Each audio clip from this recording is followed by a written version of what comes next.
Before I came to Syria, this is my first trip to visiting this country. We've been covering this in the news for years, ever since the beginning of this crisis in 2011. And primarily when you're looking at Syria from abroad, really all you're seeing is the conflict. You're seeing military battlefields. You're seeing terrorism. You're seeing lots of Western propaganda. But what you don't see is the life, and we're here in Damascus, and the image that I think that the West is trying to portray with Syria constantly is that the country is under siege, people are locked up in their houses, nothing's going on, there's protests in the street and so forth.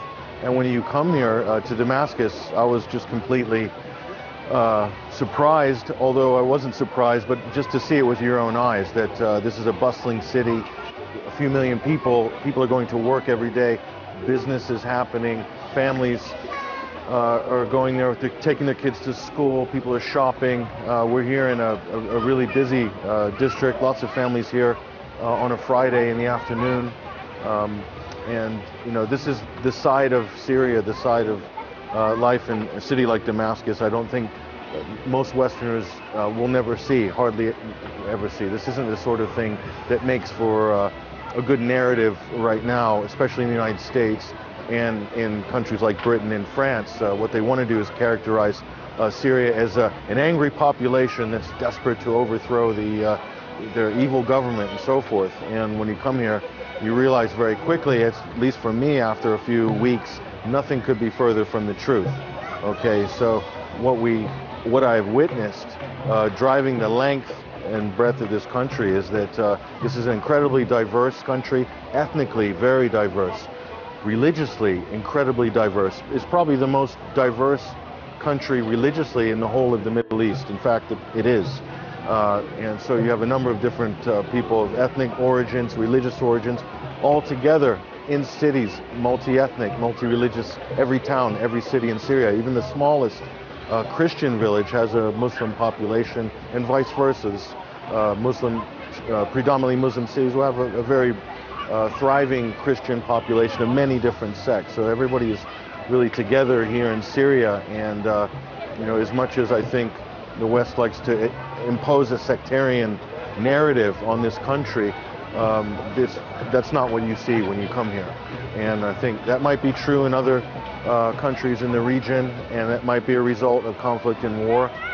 But even with all of the conflict, of all of the instability here, of all the war, it is still very much a multi-religious, multi-ethnic, non-sectarian society.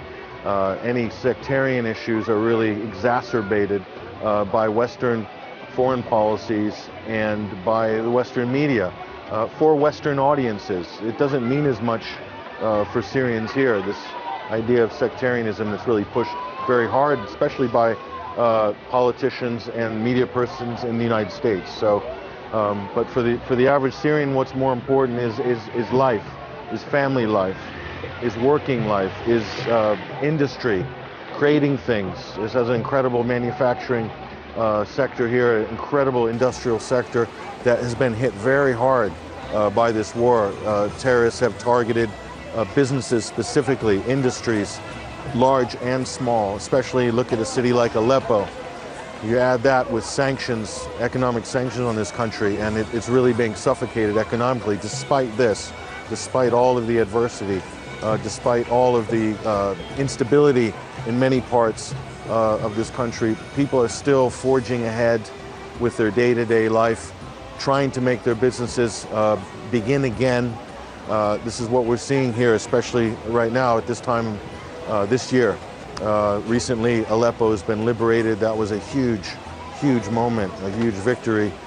for the people of Syria, and that hopefully they can build on that success. Very difficult road ahead. Even people here are realistic. They're not under any illusions about how quick success can come following what they've endured, what's been experienced. But overall, people are beginning to look forward, even with the adversity, even with the obstacles that are still in place. In a city like Damascus, terrorists still are trying to occupy certain neighborhoods and parts of the city. This is not being reported in the West. Terrorists are firing mortars indiscriminately against civilians in a city like Damascus. You never see this on the news. You won't see it in America, you won't see it in the UK, not in France, not anywhere. Okay, so what the civilians, the public, the people have to deal with is tremendous. And so, you know, that should be reported. You know, but instead, they're in the West obsessed with characterizing everything in negative terms to undermine the government, to undermine the president in this country. So instead of looking at the effects of sanctions against poor people, against the average person in Syria, lack of medicine, lack of food, instead of doing this, the West is saying, oh, sanctions are punishing the government. And it's not punishing the government, it's punishing the people. So this is something, one of the things that I've learned in the last few weeks here. I've seen with my own eyes, you know, up close. And we've visited businesses, we've spoke to business people, tradesmen, former employees, now unemployed. We know about these issues now. And we spoke to families and people getting by with their day-to-day life. And, you know, this is a very brave country in the sense that they're still maintaining unity through adversity. And that hasn't been the case in a lot of other conflict zones, but that is the case here. There is still a tremendous unity despite the adversity. And that's one thing I think people in the West really should look into and try to learn more about. They can learn a lot from this country and how it's coped with some of the difficult things that it's been through in the last 6 years.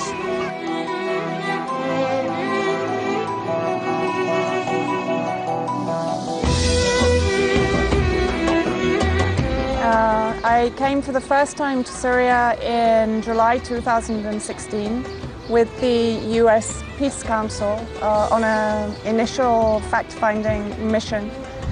Having been writing about Syria and the situation in Syria and my government's involvement in the dirty war that is being waged on Syria.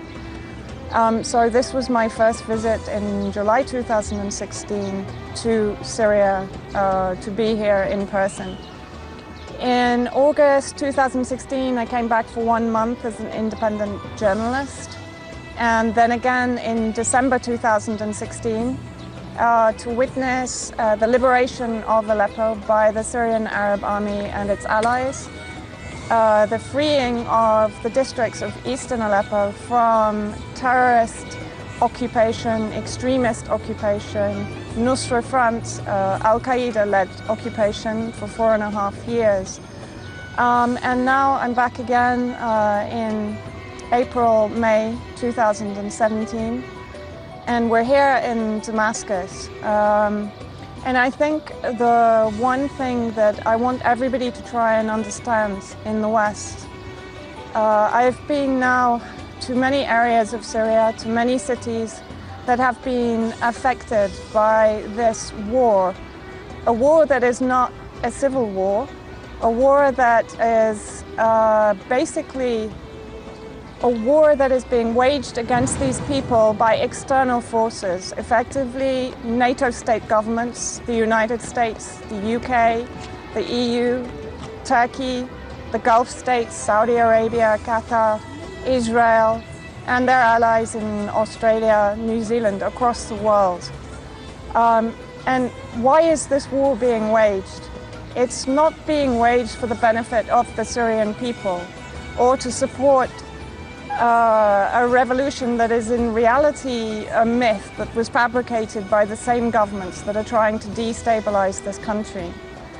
It is, in effect, an externally supported and armed and funded and equipped revolution designed to destroy the secular state of Syria and to replace it with what is effectively an extremist Islamic caliphate or state, whether it is Muslim Brotherhood or whether it is extremist Wahhabi groups that will form the state inside Syria. It is designed to erase and eradicate the state, the people that you see around you here who live inside a secular, non-sectarian, undivided, unified society. And it is this society that our governments are trying to destroy. What you see everywhere you go is the semblance of normality. Ostensibly, when you come somewhere like this, people are living their lives. They are resisting through enjoying their life to as far an extent as they possibly can. But there is not one area here that is not wounded, that is not scarred, that is not injured by this war that is being waged inside Syria by so many external forces and so many terrorist and extremist groups that are armed by those external forces. Even here, they have been targeted by the terrorist groups that are embedded in the suburbs of Damascus and who fire mortars, shells, explosive bullets, snipers, who send in suicide bombers into these areas, the very areas that you see here, and target civilians. They're not targeting the Syrian government or the Syrian army. They're targeting these people, these children, these civilians. We just came from Al-Rabwa, another area which was hit by a suicide bomber quite recently in the last few weeks. And again, we saw people continuing with their lives, resisting through simply living their lives on a daily basis. And it is these people who are being disappeared by our media, by our governments, by our NATO-aligned NGOs, who are simply erasing the voices of these people, the majority of the Syrian people, from your consciousnesses in the West, particularly through the corporate media, which fails time and time again to bring you these voices, to bring you these people, to show you the suffering that these people are enduring. Because largely in the West, we are ignorant of the reality. We are ignorant of what is actually happening inside Syria. And only by coming here can you actually comprehend the level of suffering, the level of deprivation, the level of economic suffering because of the economic sanctions that are being imposed upon these people by our governments. And the reasoning behind those economic sanctions are given to you again by the corporate media, who tell you it's to punish Bashar al-Assad, the Syrian government, the Syrian army. And I can tell you that we just walked around a food fair that was created by the Syrian government to offer the people here food at reduced prices so that they continue to feed their families. This is the kind of initiative that is never spoken about in Western media. It's never described. As is the various amnesty and reconciliation programs that are being put forward by the Syrian government to allow terrorist fighters, militant fighters, Syrian fighters and opposition, armed opposition, to leave areas safely and to evacuate under the protection of the Syrian Arab Army and the Syrian government to the area of their choice. All of these programs that are put in place by the Syrian government to ensure continued supply of food, electricity, water, essential items to their people are never mentioned in Western media. Equally, the efforts to create an environment of reconciliation with the very fighters who have taken up arms against their own people inside Syria is another project that is never spoken about in Western media. As I said, these voices, the voices of these ordinary people that you see around you, are completely ignored and erased by Western corporate media. Why? Because they don't serve the narrative that our governments and our media are serving to us in the West. They don't echo the narrative of our governments who are trying to escalate their own proxy military intervention inside Syria and to further destabilize, partition, destroy Syrian culture, history, society. It is our government who are trying to tear apart the fabric of Syrian society. Syrian society is united, it's unified, it is non-sectarian, it is secular. We see it everywhere we go. We see Christians sitting with Muslims, Alawite with Sunni.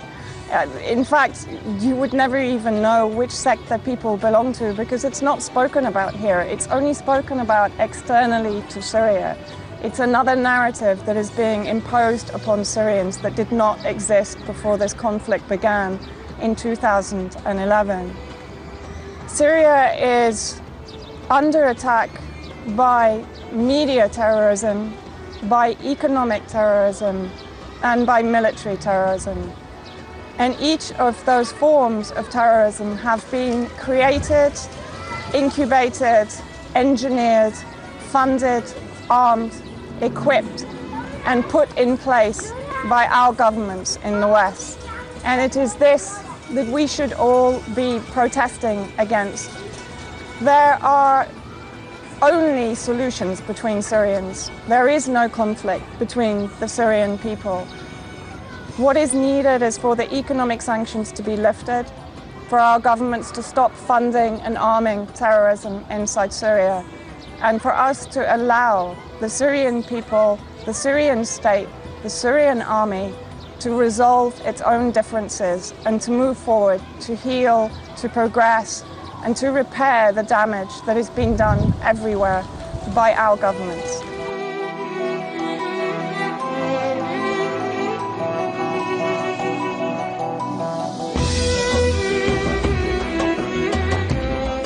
One of the things that you hear when you're in the West and constantly referred to this crisis, as they like to call it here, a crisis, or maybe I might say a conflict. They call it a civil war. This is something you've heard in the narrative from the very beginning of hostilities in Syria, calling it a civil war, trying to characterize this as somehow this is infighting between Syrians and the government. This is the favorite preferred narrative of all Western media outlets, mainstream media outlets especially, and that's reflected through the political discourse, the political rhetoric in the West, that this is a civil war.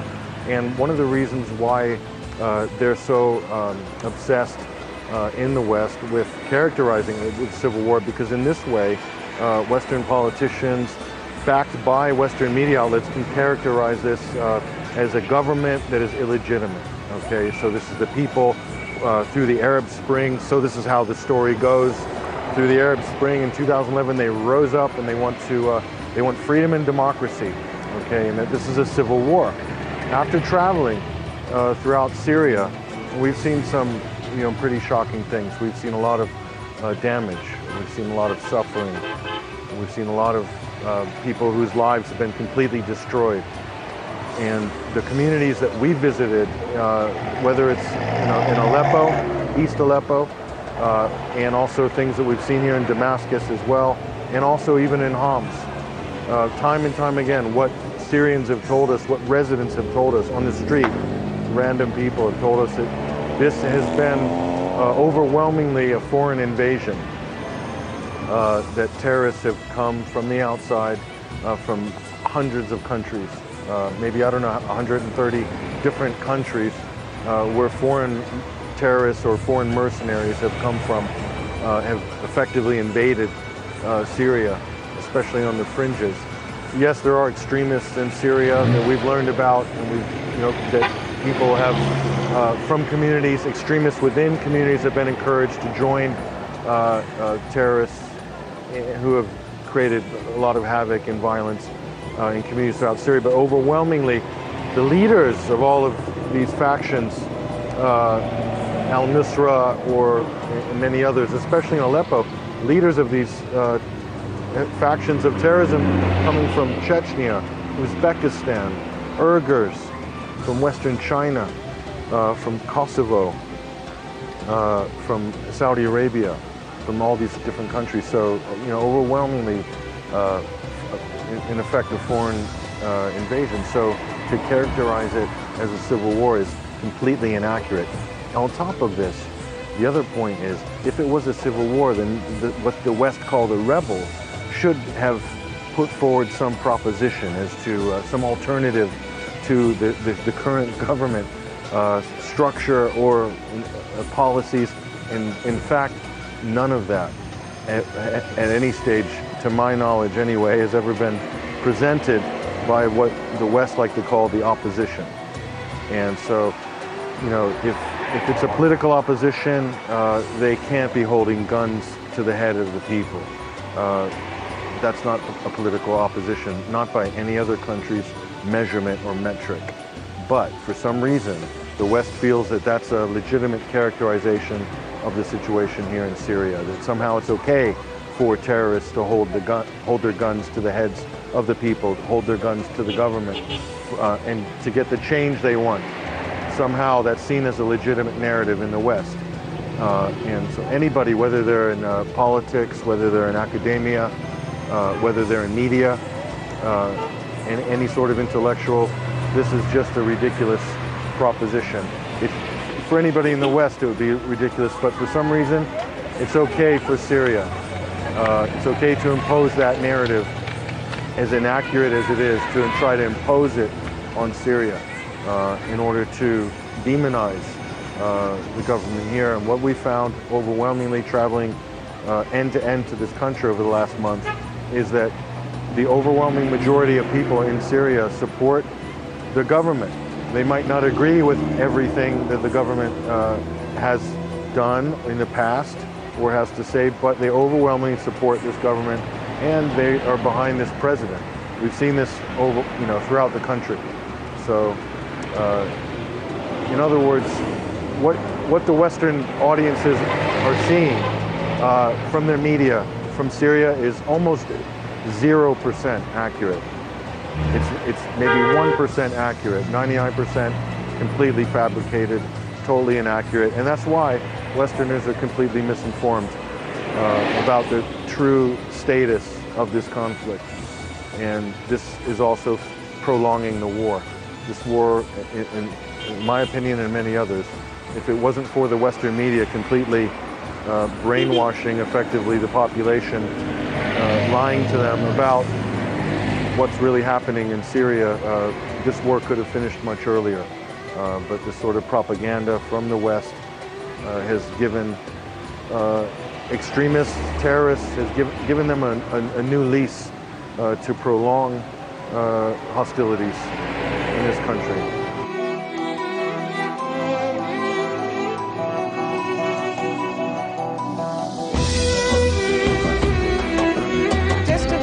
The recent chemical attacks in Khan al-Shahun.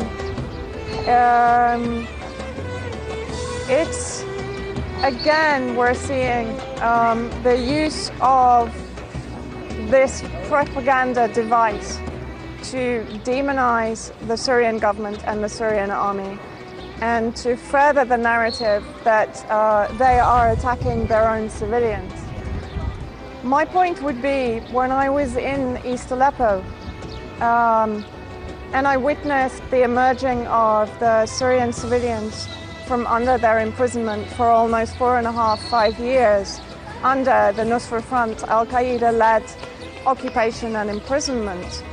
Of course, the Al-Qaeda factions, the extremist factions that were occupying East Aleppo, were again funded, armed, equipped by the US, the UK, the EU, by the NATO states and Gulf states.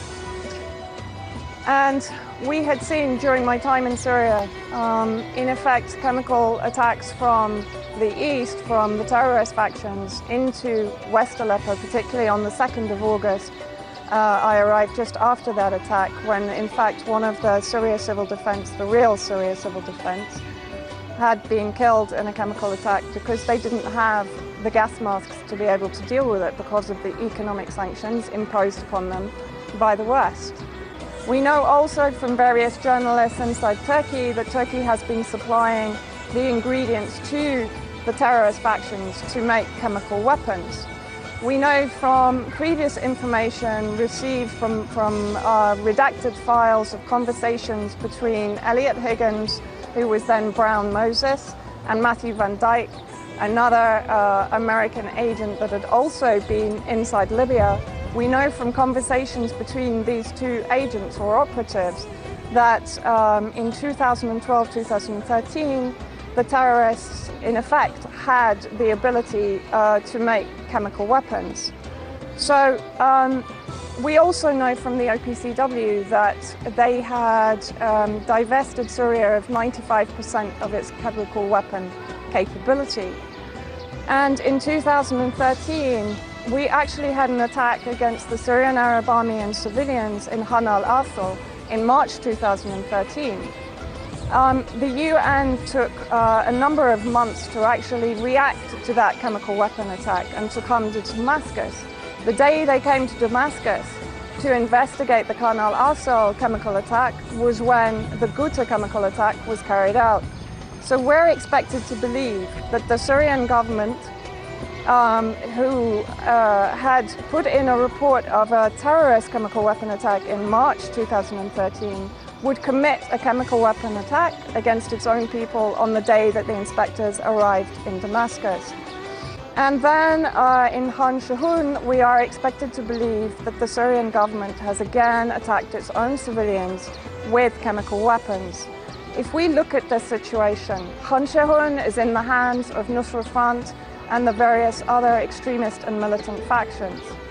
2 days before the Khan Shaykhun chemical attack, Tillerson and the US administration had announced that they would retract their objective to have President Assad removed from office and that they would allow him to stay. So we saw an immediate reaction, particularly from the UK government, against this move by the US administration. And within days of that announcement, we saw the Khan Shaykhun chemical attack take place. We need to remember who instigated that narrative, who engineered that attack, or who produced that narrative was the White Helmets. The White Helmets are the NATO state construct that has been created and implanted inside Syria, particularly by the British regime, in order to propagate the propaganda against the Syrian government and against the Syrian army. That's one point. Equally, at the same time, the Syrian army was making serious advances, particularly in the Hama countryside, retaking terrorist-held areas. They had turned back a terrorist attack in Damascus, and so therefore they were making serious military advances inside Syria. So the reasoning behind the Syrian government and the Syrian army conducting this attack at this stage in proceedings, both military and diplomatic, would be insanity. Equally, from my time here in Syria and from seeing the interaction between the Syrian people and the Syrian Arab Army, particularly in East Aleppo during liberation, the Syrian Arab Army is the Syrian people. There is not one family in Syria that does not have a member of that family inside the Syrian Arab Army. And the Syrian army is made up of Sunni, it's made up of Shia, it's made up of Christian, of Palestinians, of every faction of society inside Syria. So to even put forward the narrative that the Syrian army would turn against its own family, its own relatives, its own sons, its own daughters, its own children, is grotesque, it's obscene. And we have to try, even from outside Syria, we have to try and empathize with the situation inside Syria. The fact that the Syrian army is defending its country, but not only its country, its people, and bringing it down, its own people, its families, its children, its fathers, its uncles, its aunts, its grandmothers, its grandfathers. As I said, to hear the narratives that are put out by the UN, by the corporate media, that this army, this national army, would turn against its own people that it is giving its life to protect and to defend is entirely grotesque. And it is designed to demonize the Syrian government and to demonize the Syrian army, and therefore facilitate greater intervention inside Syria, both from a proxy military perspective, but also even from a humanitarian perspective. So it is to further the invasion of Syria, the destabilization of Syria. That's it.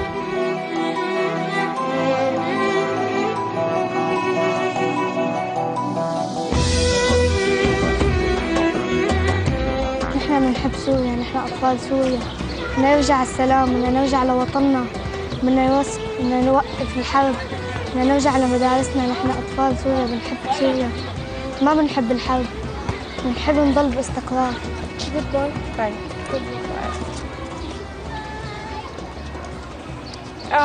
These are the children that you governments are claiming to be protecting. Under the humanitarian pretext that you have used as an umbrella to hide the atrocities that are being committed by the terrorists that you are funding and equipping and arming, these children may not survive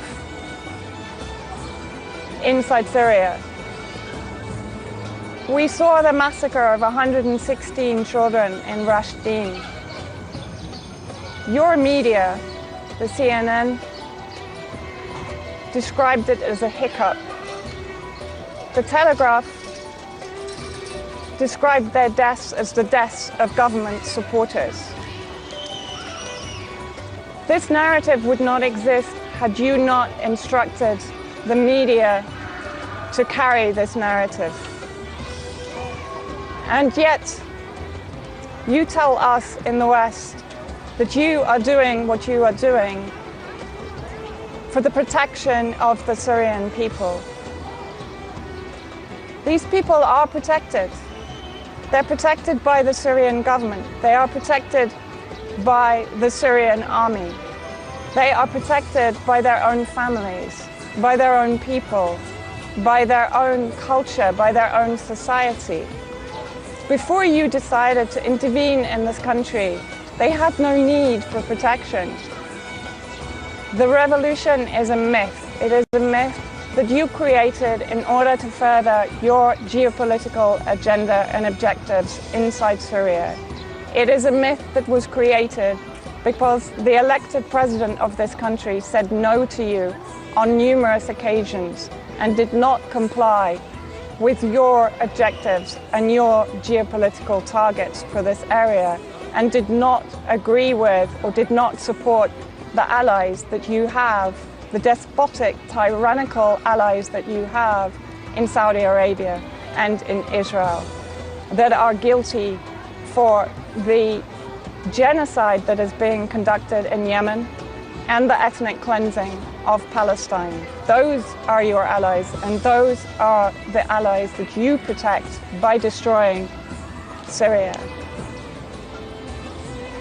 Every single one of those people is wounded and injured and damaged and traumatized because you have waged a war for 6 years, not against the Syrian government and not against the Syrian army, but against the Syrian people.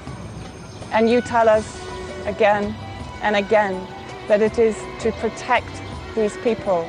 They don't want your protection. They want you to get out of Syria.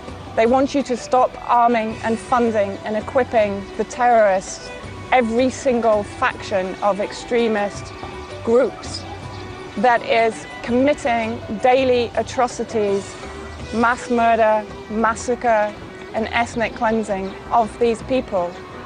They want you to stop. If you speak to anyone in the streets of Damascus, of Homs, of Aleppo, of Latakia, Swaida, and you ask them what they want you to stop. They want you to stop intervening in Syria. They want you to lift the sanctions so that these children can receive medical care, so that cancer patients can receive care, so that children who need kidney dialysis can receive care, so that hospitals can re-equip. The hospitals here are not damaged through the Syrian government. They are damaged through the terrorist proxies that you have infested this country with and that you are continuously describing as freedom fighters or rebels. There is not one person here who would agree with your analysis inside Syria. I challenge every one of you in every government, in the UK, in the EU, in the United States, to come here and speak to the Syrian people. Stop being the voice of Syria when you have not come to Syria and you have not spoken to the people. Come here and speak to them, and then go home and see if your conscience will allow you to continue destroying this country.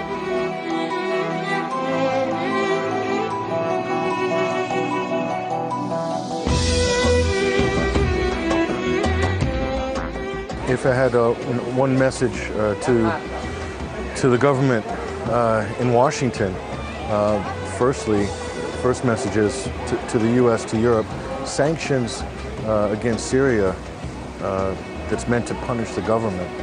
That's not what's happening. Sanctions against Syria, economic sanctions, are punishing businesses.